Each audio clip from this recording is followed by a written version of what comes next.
Znaš koji? Ahila je sjebala peta. No i? A ja sam već na 7. Napokon! Tolike truda i zalaganja, konačno sam se kupao kombajn. Dobro, ali nemamo ni jednu njivu, kaj će ti kombajn?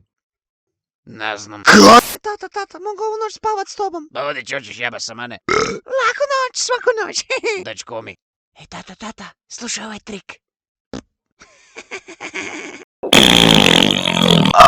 Dobro jutro, radni narode, ideme na noge lagane. Kaj, svi bute crkavali do pol dana. Svi vi kurca ne valjate. Ja sam jedini u ovoj familiji koji se zalaže. Alo tata, ruži ti Blatobran. Koji? Velim da ti ruži Blatobran. Koji si rekao? Ruži ti jebeni Blatobran. Ej, ništa ne čujem, ruži mi Blatobran. No daj, odi iz menu, sam ima 2 bure da to napravim i idemo dime. Nemoj me jebat, znači opet budeš počeo pit i ne budemo se vratili do jutra. Kako to vlastitom ocu moraš reći? Pa nisam ja alkoholičar, pička u materina. Ajde evo, 3 vure plafon. Jedna strana, druga strana, jedan volan, 2 auto, ko tu pije, ko ne pije.